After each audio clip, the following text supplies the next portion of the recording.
Olá pessoal, tudo bem com vocês?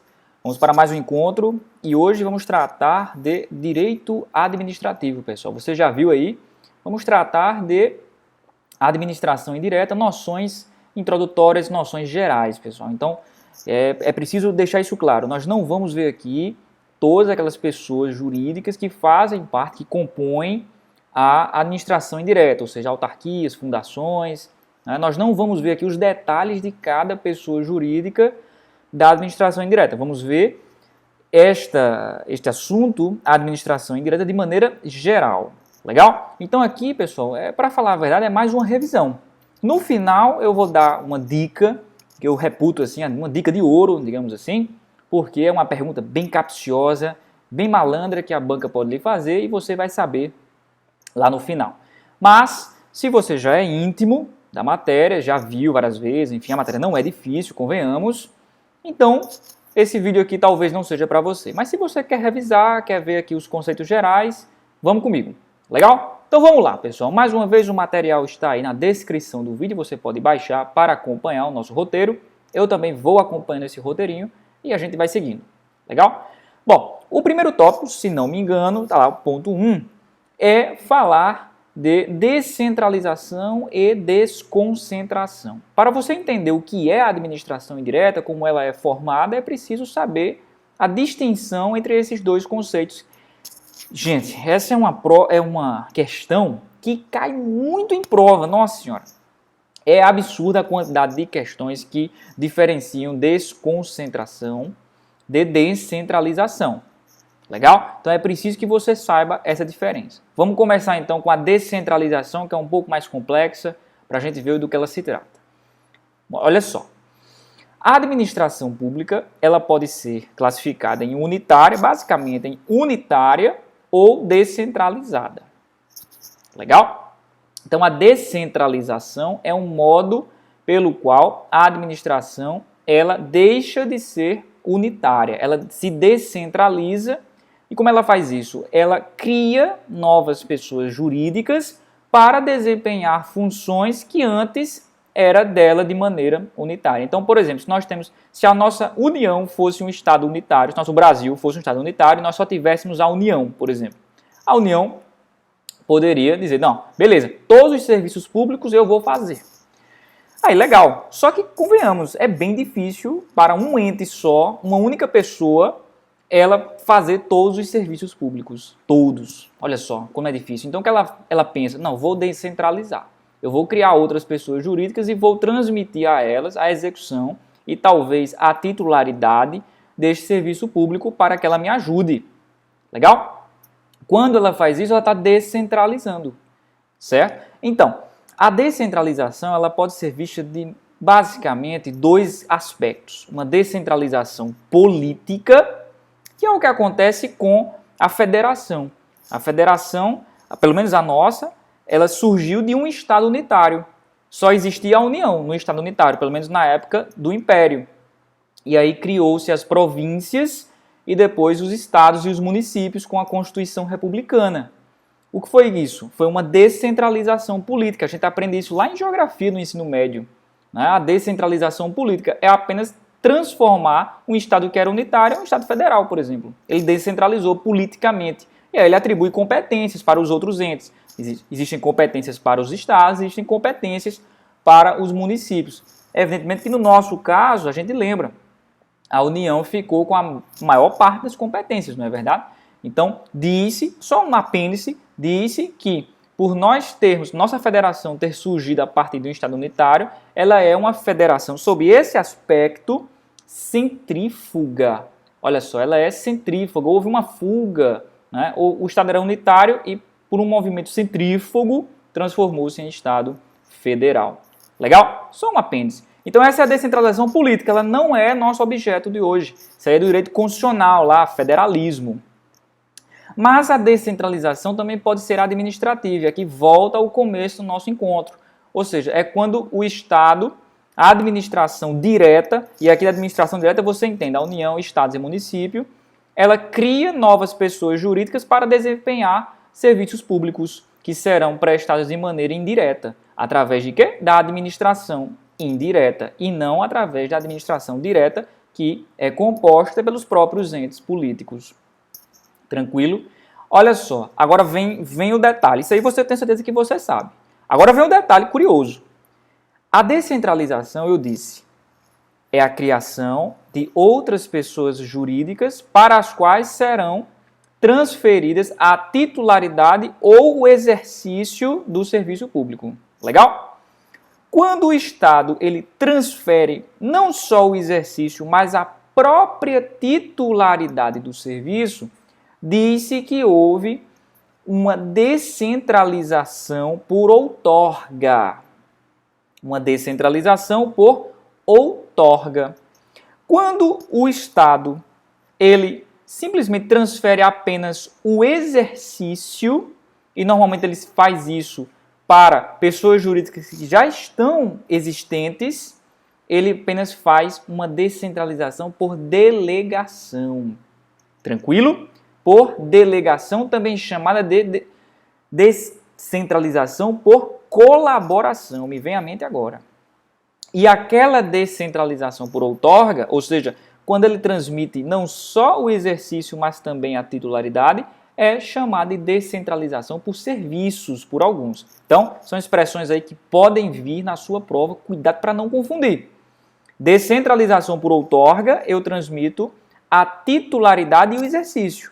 Descentralização por delegação, eu só transmito o exercício do serviço público, mas a titularidade, permanece com o Estado. Fechou?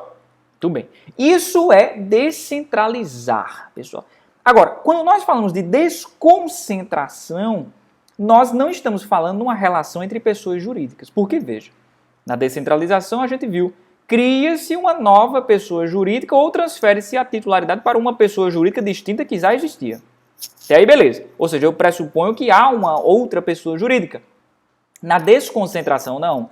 Na desconcentração, a minha análise é dentro de uma mesma pessoa jurídica que, para otimizar sua organização e seus serviços, ela simplesmente cria camadas de hierarquia dentro dela. Quando ela assim o faz, ela está desconcentrando. Ou seja, aquilo que era concentrado em um único órgão pode ser desconcentrado em vários órgãos dentro da mesma pessoa jurídica, de maneira hierarquicamente organizada para que haja um melhor desempenho de suas funções. Isto é, desconcentrar. Então, não há criação de nova pessoa jurídica na desconcentração. Não há. E há relação de hierarquia. Algo que não há na descentralização. Então, mais uma pergunta de concurso. Será que na descentralização há relação hierárquica entre a pessoa jurídica que foi criada e a sua criadora? Não. O que há ali na descentralização é apenas um controle finalístico. A gente lembra disso, não é verdade? Então, cuidado para não confundir esses pequenos detalhes que podem vir na sua prova. Então, legal. Vamos passar, então, para o ponto número, a gente já viu aí, número 1 e número 2. Vamos passar para o número 3, aliás, que a gente também já viu, olha só, a gente falou aqui tão rápido que a gente já matou aí o ponto 1, 2 e 3, que é a descentralização por serviços e por colaboração, a gente já viu isso, tranquilo. Então, vamos para o ponto 4. Bom, a gente já viu descentralização, desconcentração, a gente viu que a administração pública indireta é criada a partir da descentralização. Até aí, beleza. Mas quem é que compõe a administração pública indireta no Brasil? Aí eu tenho certeza que você sabe, a gente está aqui revisando, e aí você já, ó, na mente já vem para você, eu tenho certeza, autarquia, já vem para você fundações públicas, legal? Sociedades de economia mista e empresa pública. Tenho certeza que vem na sua mente isso. Está correto? Corretíssimo, mas está incompleto. Falta uma. São os consórcios públicos, pessoal.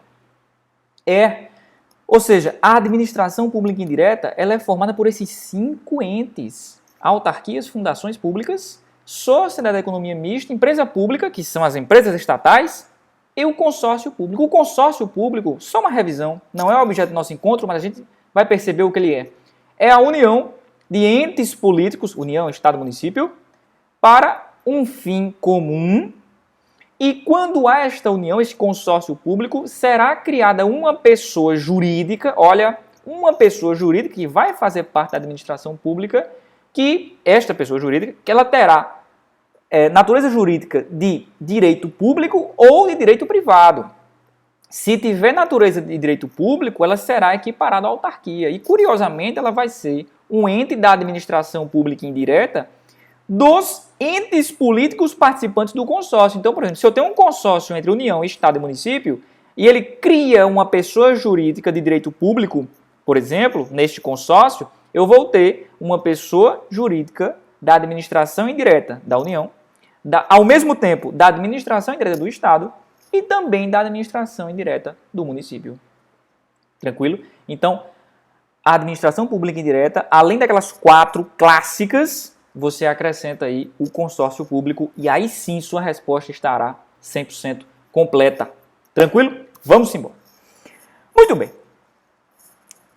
Uma pergunta que pode vir na sua prova da faculdade, na sua prova oral, na sua prova subjetiva, enfim. Os entes da administração pública, eles são regidos pelo regime jurídico público ou privado? Se você não tiver muita intimidade com o assunto, você já pode mandar direto um regime jurídico de direito público. Claro, eu estou falando de direito administrativo, é um ramo do direito público. Eu estou falando aqui de pessoas estatais, então o direito é público. Mas nem sempre, pessoal. A resposta é depende.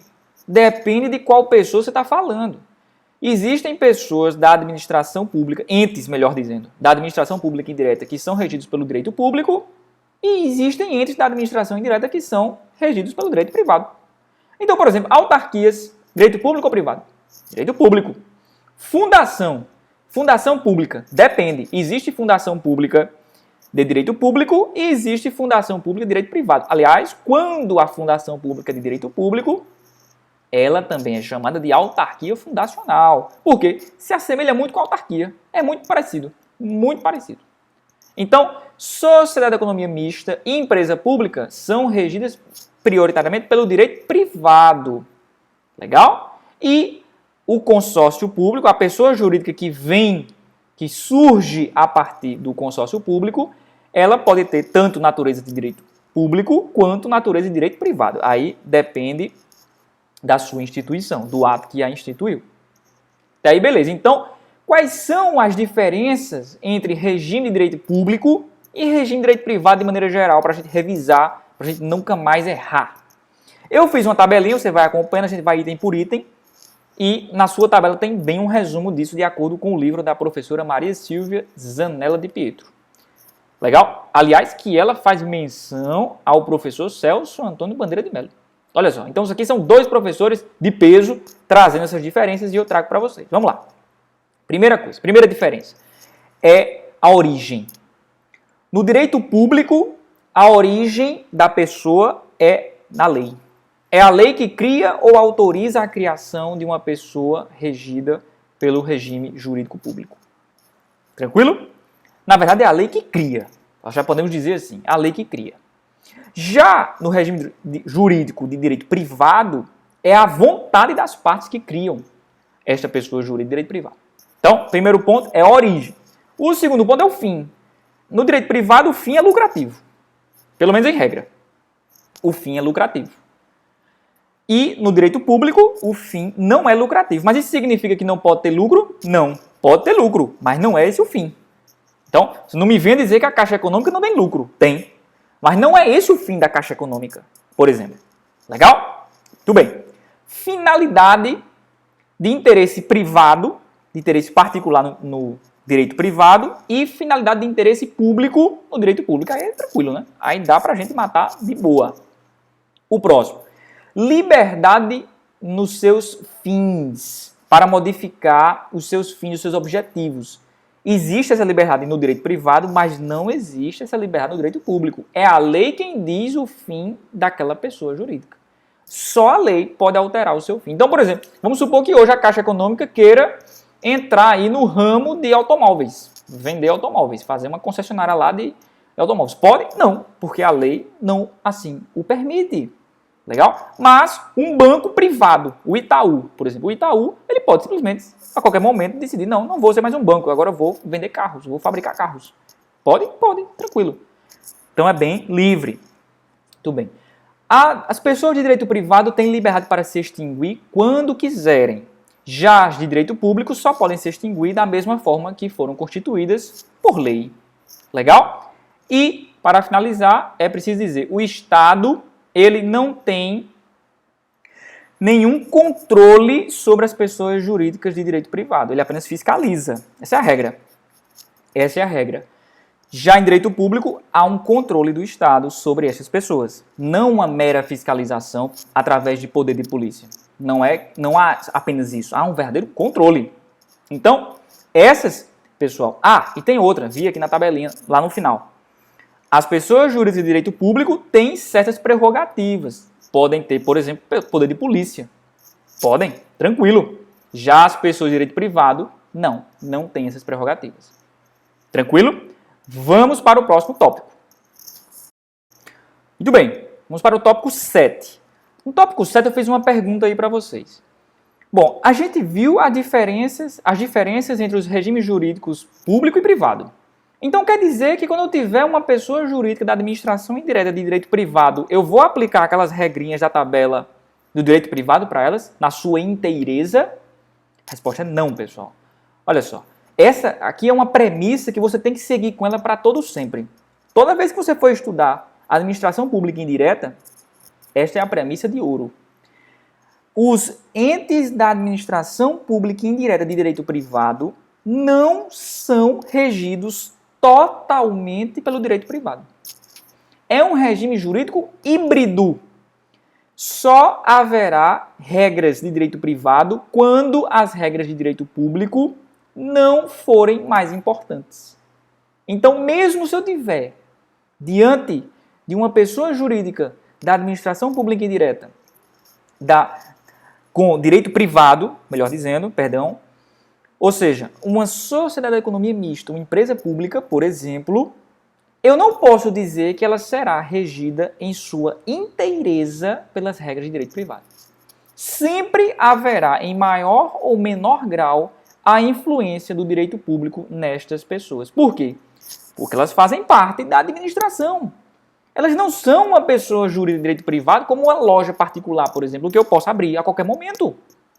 Não. Elas foram criadas pelo Estado. Então, o direito público ainda coloca suas garras sobre elas, em maior ou menor grau. E aí eu anotei para vocês alguns traços comuns entre as regras de direito público e as regras de direito privado para as pessoas jurídicas de direito privado da administração pública indireta. Não é qualquer uma. São pessoas jurídicas de direito privado da administração pública indireta. São elas, pessoal. Você vê na tabelinha aí. Olha só. A criação delas é sempre por lei. A lei ou cria ou autoriza a criação. Então veja, por exemplo, a autarquia. A autarquia é criada por lei. A lei já cria. Mas as demais pessoas jurídicas da administração pública indireta, a lei não cria, a lei autoriza a criação. Mas veja, o princípio da legalidade está presente. Ou ela cria ou autoriza a criação. Então a sua criação, em última ratio, depende de lei. Então já não é dependente puramente da vontade das pessoas, não é verdade? Olha só a regra de direito público sendo mais importante do que direito privado. Próxima dica. A finalidade nunca é o lucro. Mesmo nas pessoas jurídicas de direito privado da administração pública indireta, o lucro nunca é a finalidade. Então, mais uma vez, a Caixa Econômica, a finalidade dela é lucro? Não. Pode ter? Pode. Pode ter lucro. Os Correios, a finalidade é lucro? Não. Pode ter? Pode ter lucro. Não há qualquer problema nisso. Os fins dessas pessoas jurídicas da administração pública indireta, mesmo sendo de direito privado, são sempre públicos. Os fins são sempre públicos, em maior ou menor grau. A gente sabe que as empresas públicas e sociedade de economia mistas, elas podem ser prestadoras de serviço público ou exploradoras da atividade econômica. Mesmo nessa segunda hipótese, quando elas exploram uma atividade econômica, o fim dela é, em última ratio, público. É o Estado entrando na economia de maneira excepcional, mas com finalidade pública. Não é uma finalidade puramente privada particular. Tranquilo? Então o fim, em última ratio, sempre é público. Anotei mais uma vez aqui. Só podem ser extintas por lei. Se só podem ser criadas por lei, só podem ser extintas por lei. Então aqui há um princípio do paralelismo. A doutrina chama isso, paralelismo, ou seja, se eu crio por lei, eu tenho que extinguir por lei. E assim vai. Legal? E todas, pessoal, todas, mesmo sendo direito privado, mesmo sendo uma empresa pública, mesmo sendo uma sociedade de economia mista, elas vão sofrer um controle finalístico do Estado. O Estado está com os olhos em cima dela. Sofrem um controle finalístico. É hierárquico? A hierarquia? Não. Cuidado. Controle finalístico é uma coisa, controle hierárquico é outra. Aqui não há hierarquia, aqui há controle de finalidade. Fechou? Vamos embora. Então, pessoal, para a gente fechar nessas considerações gerais, eu vou dar aqui as principais características de cada ente da administração pública indireta. A gente já falou aqui de várias, vamos aqui só um bate-papo para a gente relembrar as características principais. Nos outros encontros, nos próximos, pode ser que a gente trate aí de alguma pessoa jurídica da administração indireta específica. Por exemplo, para mim a mais importante é a autarquia, porque tratar de autarquia é sempre ponto que vai cair na sua prova. Você vai falar de autarquia especial, você vai falar, por exemplo, da OAB. Será que a OAB é autarquia? Né? São questões aí que envolvem decisões do Supremo, quais são as prerrogativas da autarquia, enfim. É um encontro legal, mas não é o objeto de hoje. Aqui é só noções gerais da administração pública indireta. Legal? Então vamos lá. Primeira delas é a autarquia, a gente já está falando dela, vamos lá. A autarquia, pessoal. A autarquia é uma pessoa jurídica de direito público, primeiro detalhe, de direito público, criada por lei e que vai, né, exercer um serviço público específico. Então, por exemplo, se eu tenho uma autarquia, uma universidade pública, uma universidade federal pública, claro, qual é a função dela? É o ensino. A universidade não tem outra função, a finalidade dela específica, atribuída por lei, a lei que a criou, diz, olha, a sua função, a função desta autarquia é esta, e ponto final. Não é genérico, é específico. Tranquilo? Então, muito bem, pessoal. Então, a autarquia, mais uma característica, ela tem tratamento de fazenda pública, porque ela é uma pessoa jurídica de direito público, então todas aquelas prerrogativas de fazenda pública, ela tem prazo quádruplo, né, prazo em dobro, intimação pessoal, todo aquele rol de prerrogativas, poder de polícia, de direito público, de fazenda pública, ela tem. Tranquilo? Então, como exemplo de autarquia, a própria universidade federal, por exemplo, é uma autarquia.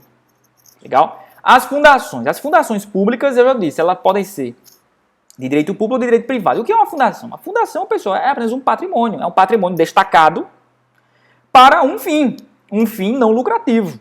Certo? Os fins, está lá no Código Civil, deu uma mudada, viu? Esse ano teve uma lei, esse ano passado, agora 2015, teve uma lei que ampliou o rol de finalidades aí das fundações, para um rol bem extenso. Aliás, algo que a doutrina já vinha fazendo, né?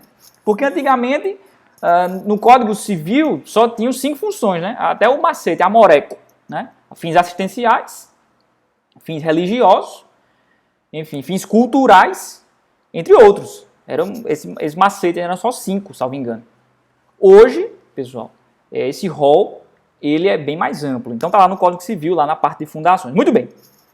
Qual é a diferença, então, de uma fundação do direito civil para uma fundação pública?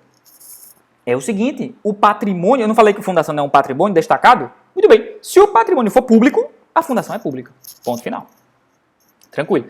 Esta fundação pode ser gerida por direito público ou por direito privado. Olha só o detalhe, a fundação pública ela pode ser de direito público ou de direito privado. Se for uma fundação pública de direito público, a gente revisa.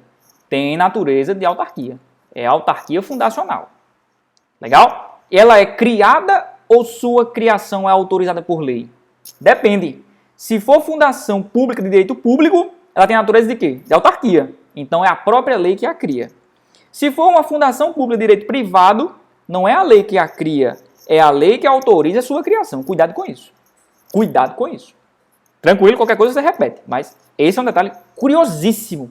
Curiosíssimo e assim, muito sacaninha para uma questão de prova, hein? Legal. Empresas públicas e sociedade de economia mista são as chamadas empresas estatais. Empresa pública, pessoal, ela pode ser constituída por qualquer forma societária e terá patrimônio exclusivamente público. Patrimônio exclusivamente público. Não há, pelo menos via de regra, participação de patrimônio particular na empresa pública. Tranquilo? Não há. Caixa, a Caixa Econômica, por exemplo, é um dos exemplos. É uma empresa pública. Tranquilo? Tudo bem. A sociedade de economia mista, ela sempre vai ser um SA. Olha só, sempre vai ser uma sociedade anônima. Sempre. Não há essa liberdade de escolher qual é a forma societária.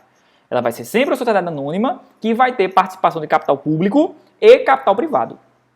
Até aí, beleza. Então, essa é a sociedade anônima. Ambas, a empresa pública e a sociedade de economia mista, podem desempenhar, como foi dito, serviço público ou explorar atividade econômica. Se ela presta serviço público, as regras de direito público serão muito mais fortes. Se ela explora a atividade econômica, ela será regida, em grande parte, por normas de direito privado. Legal? A gente também pode ter um encontro aí para tratar delas. Tem algumas peculiaridades. Será que precisam licitar? Será que precisam fazer concurso? São perguntas sempre curiosas. Qual é o regime jurídico dos seus funcionários? Seletista? É servidor? São perguntas que ficam no ar e que são objetos de prova que a gente pode explorar depois. E, finalmente, os consórcios públicos, eles, como foi dito, vão criar uma pessoa jurídica que podem ser de direito público ou de direito privado e que vai gerir esse consórcio. Legal? Então, essas, pessoal, são as dicas. São as dicas gerais, assim, uma revisão geral. Eu tenho certeza que aqui 90% do que foi dito você já viu, você já estudou, mas não custa revisar. Direito é sempre uma atividade, como diria um amigo meu, de caranguejo, né? Você vai para frente, mas você vai para trás, porque você vai esquecendo aquilo que você viu no passado. É sempre assim. Você tem que estar sempre revisando, sempre debatendo. Para fechar, eu fiz aqui duas perguntinhas que é para você valorizar o seu tempo. Se você está aqui até agora, então, meu amigo, eu vou lhe dar de presente aqui duas perguntinhas capciosas que podem fazer a diferença entre você e um cara que aí só estudou por uma apostilazinha simples. Legal? Duas perguntinhas, está lá no ponto 9 no material. Primeira delas. A ECT, os Correios, é considerada fazenda pública? Resposta, sim, pessoal. O Supremo Tribunal Federal considera que, apesar de estarmos diante de uma empresa pública, ela terá um tratamento especial de fazenda pública. Então, tudo que for relacionado à fazenda pública, à autarquia, você pode aplicar à empresa de Correios e Telégrafos. Os Correios, melhor dizendo. Tranquilo? Então, essa é uma decisão do Supremo Tribunal Federal. E agora vem a perguntinha chave de ouro. Essa é melhor. É possível haver empresa pública com capital privado? Você lembra que eu falei agora, quando a gente tratou daquelas características, que eu disse que em regra, né, quando eu digo em regra é porque tem uma exceção, né? Pelo menos essa é a ideia. E aqui tem, pessoal. Tem exceção. Regra geral. Empresa pública, o capital é inteiramente público. Mas se o examinador perguntar sempre, aí está errado. Aí está errado porque tem uma exceção. Olha agora a sutileza. A empresa é pública porque o seu capital é totalmente público. Deste capital podem fazer parte, melhor dizendo, outros entes da administração pública indireta. Então, por exemplo, eu posso ter uma empresa pública cujo capital, uma parte deste capital, vem de uma autarquia. Posso? Posso. Eu posso. Qualquer ente da administração pública, indireta ou direta, claro, o capital tem que ser estatal, pode participar do capital da empresa pública. E aí você vem, peraí, inclusive a sociedade de economia mista? Sim. Então veja, olha só, se eu tenho uma empresa pública cujo capital faz parte uma sociedade de economia mista, melhor dizendo, cujo capital é misto, em última ratio, eu terei capital privado dentro de uma empresa pública. Não terei? Sentiu? Se ligou no movimento? Olha a lógica. Uma empresa pública e uma sociedade de economia mista que faz parte dessa empresa pública. Olha, Se a sociedade de economia mista tem capital privado, então esse capital privado, meu amigo, vai entrar na empresa pública. De maneira indireta, mas vai.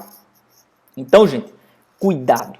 Numa perguntinha dessa, você vier com essa exceção, tenho certeza que o examinador vai gostar.